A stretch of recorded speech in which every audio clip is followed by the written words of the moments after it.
Екінші тараудың бірінші оқылымы. Бір елден бір елге келіп, ойдағыдай орын теуіп кету қайдан оңай болсын. Бай байға, сай-сайға құяды дейтіндей емес. Ердана кезінде байдың оқымысты мырзасы болғанымен, дәл қазір панасыз қайыршы міскіннің кейпін киіп, жат елдің бай ауылына бір ат бір қамшыдан басқа қазынасы жоқ қалпында қадам тастап келеді.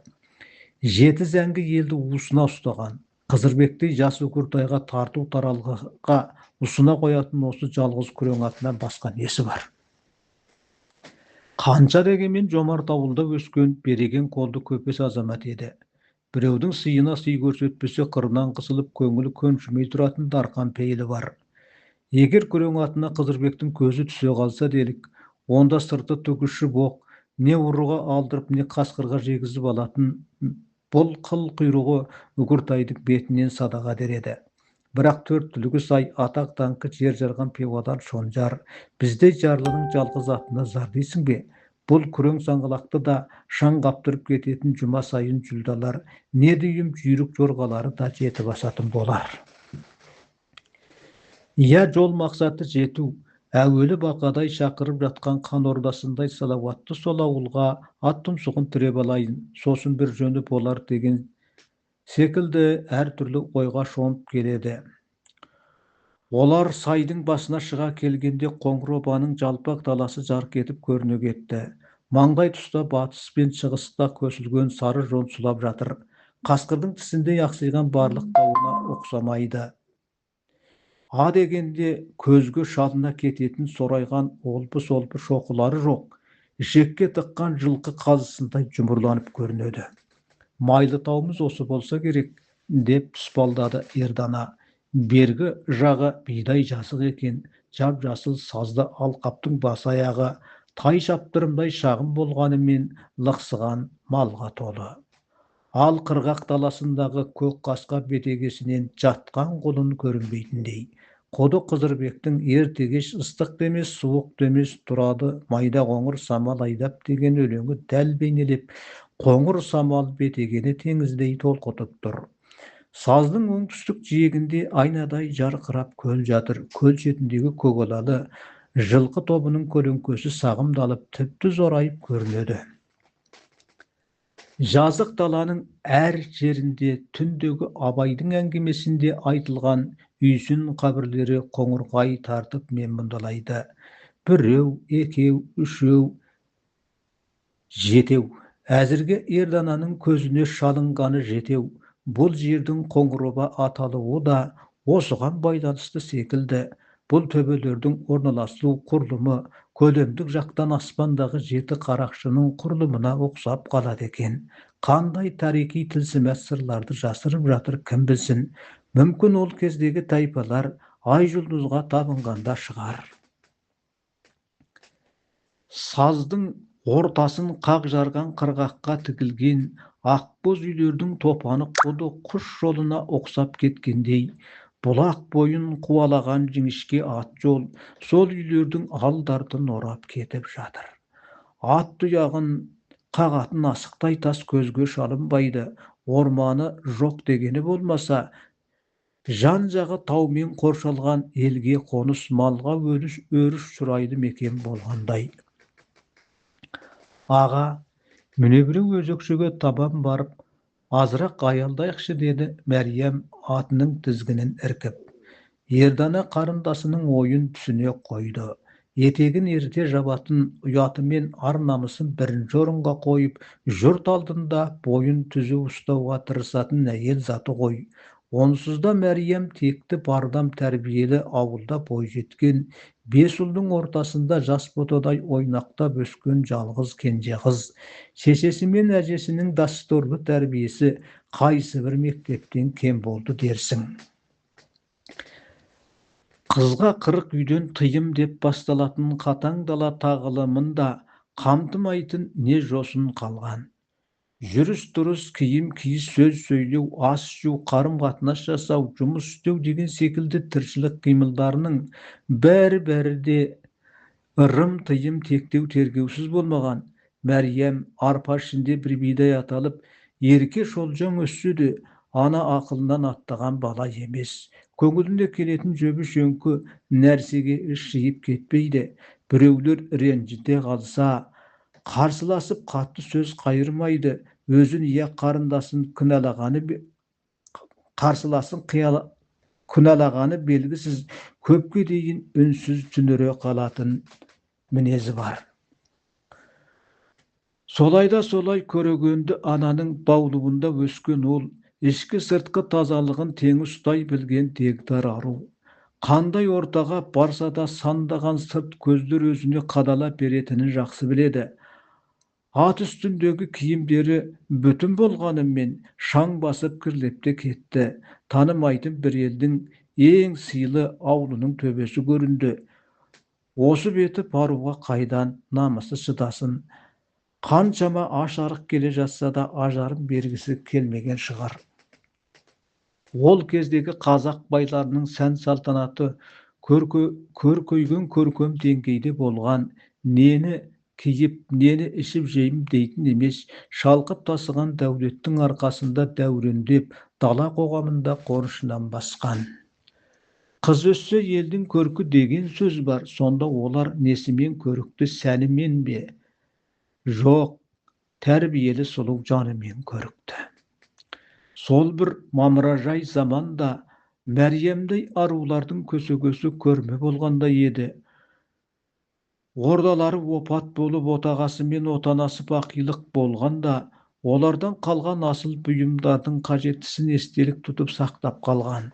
Бірақ ашаршылық қаранын ашқан азапты күндерде оның бәрі өзек жалғарлық азық болмады. Айырбасқа түсіп құнға да жарамады. Әйтеу тірі қалған өздеріне тән қажетті бұйымдарына қосып, көзге жылтырап көрінетін көрім әзіреттерді тастағысы келмеген. Мәриям әр үлгіде тігілген әсем киімдерін қайда барса да өзімен бірге ала жүретін. Мәрияш, киімдеріңді ауыстырып алғың келді ме? Өзімде солай ойлап келе жатқан едім. Бір киерімді мен де үстіме іліп алайын, деп ердана көкөзекшеге бұрылды. Бөктерін-шөктерінің қомақты бөлегі киім-кешектері болатын Мәриямның меншікті былғарыдан қапталған жағыланның көлемі шағын болғанымен дардай салмақ деді. Кілтін ұқыптылықпен сақтап, басқа жан баласына ұстатпайтын. Ол жағыланды баппен ашып, жұпар иісі аңқыған әсем киімдерін жасыл шөптердің үстіне бір-бірлеп қоя бастады. Маңлық бастайы шоға дүрия қатарлы асыл маталардан тігілген камзолдан бірнешеуі бар еді. Соның ішінен күміс түймелі, өңіріне алтын жіппен оюлы зер салынған дүрия камзолын бөлек алып қойды. Бас киімнен үшеуі бар. Мұның біреуі қыстық түлкі бөрік, енді біреуі сусар бөрік, қалған біреуі жырға болатын. Ол жырғасын басына апара беріп аз ойланды. Салмағы ауырлау келгенмен екінің бірінің қолы жете бермейтін бағалы бас киім, төгілмелі алтын күміс салпыншақтары, жақ алқасы, бет моншағы жарқылдап бір-біріменен шағылғанда қыздың бетіне нұрлы сағымын ойнатып, тіпті құлпыртып көрсетеді. Ол қалай болса солай кие салатын, басқа бас киімге мүлде оқшамайды. Шұбыртпалы төгілмелі теңге моншақтарын орын-орнына орналастырып оңшап болғанша бір қыдыр уақыт кетер еді. Ырғалып-жырғалып болғанша деуде содан қалса керек. Бұны киіп қыздың тойына барғалы жатқамын жоқ қой. Тым шыртиып кетпейін, сусар бөрігімді кисемде болар деп жырғаны қайтадан салып қойды.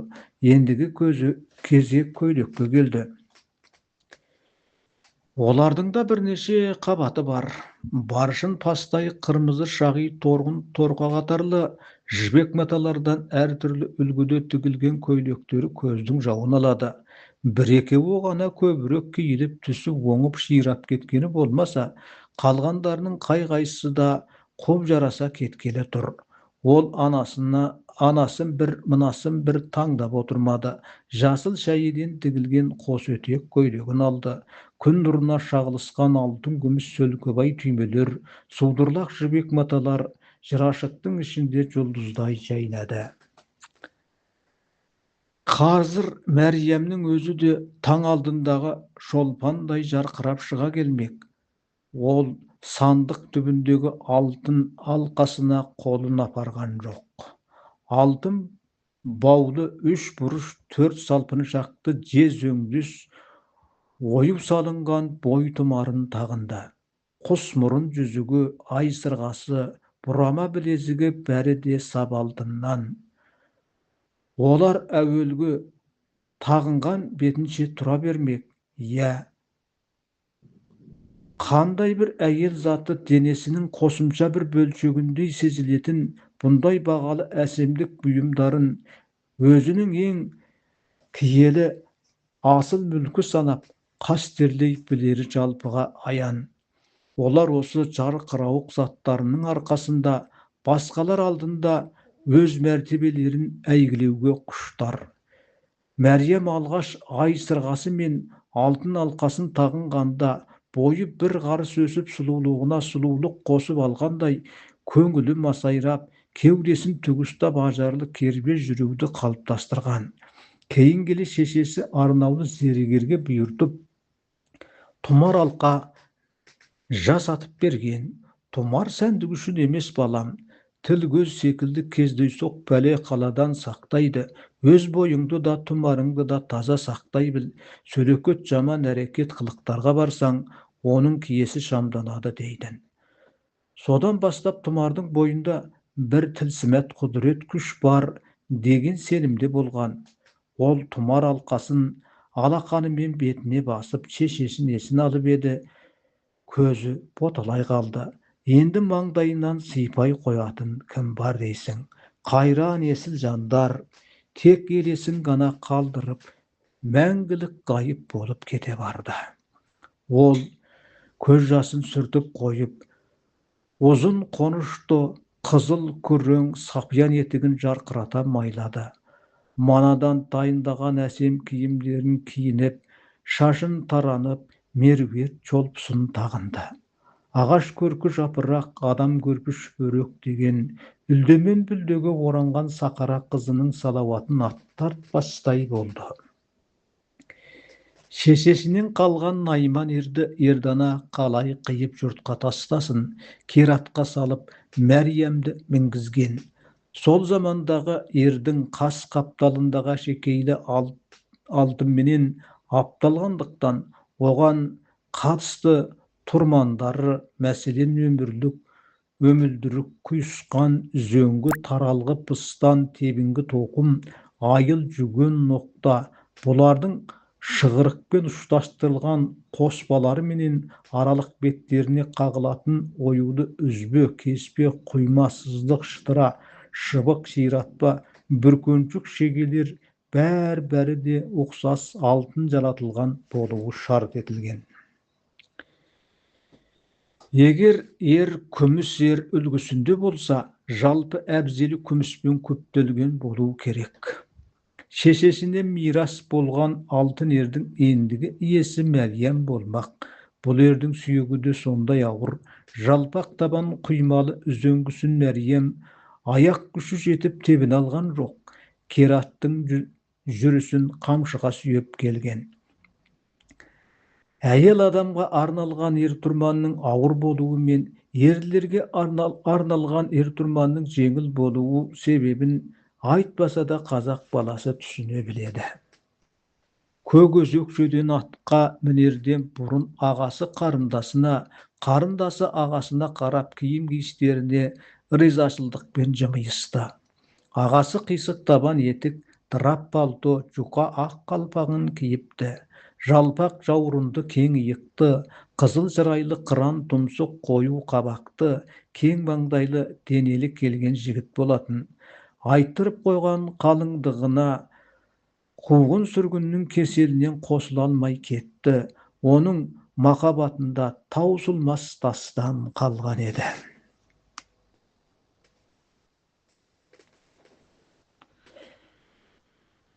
Olar Aral özөгүндөгү жиңишке жолду кубалап жүрүп кетти.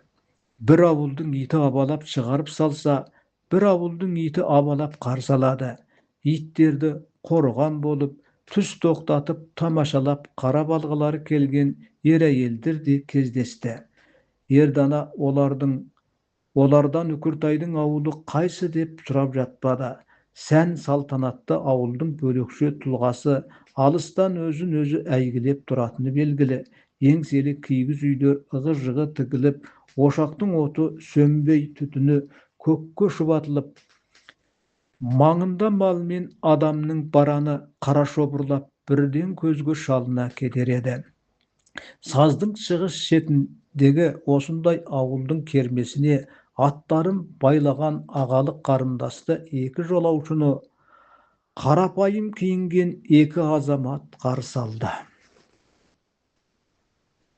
Үлкен ақбоз үйдің жарма сықырлауығы ашық тұр екен. Мүмкін қонақ үйі сол болар. Маңдай шалығы биік болса да Ердана еңкейе кіріп сәлем берді. Көмбіреген үйдің кең төрінде құш жастыққа шынтақтай көлбеген екі ақсақал адам жатыр. Орталарында дөңгелек астақтай қойылған, кәрден табаққа туралған жылқының қазы қартасы тұр. Аяқ жақ тұстарында бір тізерлеп қырынан отырған аққұбаша саргідір әйел қымыз сапырып отыр. Ердананың сәлемін алған ол екеуі дереу көсілген аяқтарын жиып, қақ төрден орын берді. Мәртебелі ақсақалдарым, сіздерден жоғары отырғаным жол-жосынға қиғаштық болады ғой. Қозғалмай отыра берсеңіздерші, деп Ердана иілген бетінде төрге шығудан бас тартып еді, оған екі ақсақал көне қоймады.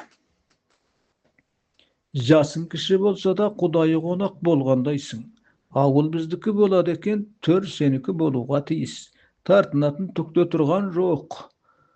Жайғасып отыр азаматым, деді кең мол ретті киінген, байға да батырға да ұқсап қалатын кесек денелі ақсары жүзді ақсақал. Екінші шалдың тұрқы шағындау болғанымен қас кірпігі ұзын, бір қарағанда отты көзімен шүйлі қарайтындай байқалатын ат жақты қара торы шымыр жаралған кісі екен. Ол да жатсынып жатпай, мұртын сылай отырып сөзге араласты. Біздің қазақ қыздың жолы жіңішке, ат алып анадан ат биеден, деп әйелдерді үлкен кіші демей құрметтеп келген халық қой. Бағы тайып құны түседі деп, қыз баланы төмен жаққа отырғызбай, төрден орын сыйлайтын жол-жосынымыз тағы бар. Сен де тартынбай мына ағаңның қасына отыра ғой, деп орнынан сәл сырғып Мәриямға орын ұстады. Мәриям әкесіндей кісінің үлкен басын кішірейтіп құрмет көрсеткеніне не дерін білмей толқып тұрып қалды. Ол кісіден оза барып отыруға батыл баратын емес. Рахмет әкей, төрге ағатайым отырса да болды ғой. Маған осы орындап болады деп, ең аяқ жаққа тізе бүгетін бейін байқатып еді әлгі адам. Тартынба қызым, мен жасым үлкен болғаныммен ата-баба салтынан үлкен емеспін. Түсел түскен ауылдың баласы болсаң білерсің, деді. Мәриям сонда да іркіле беріп еді, оған күлімсірей қараған аққұбаша әйел. Шыға ғой жоғары. Аталарың сыйлап жол беріп жатыр ғой. Балада болсаң қонақсың, деді жылы лебізін білдіріп. Мәриям қанша тартынақтаса да ауыл адамдарының сөз жүйесіне жүгініп, ағасының сол жағына қырын беріп жайғасты. Десе де жүзі күреңітіп қысылысын жасыра алмады. Жолаушыны сусындатпай бұйымтайын сұрама деген, мына балалардың сыйдастырғанын жайыңдар. Ең әуелі шөлдерін қандырып, шаршағандарын бассын, сосын жөн сұрайтын уақыт қаша қоймас, деп кесек денелі ақсақал әйелге қарады. Жалғасы келер оқылымда.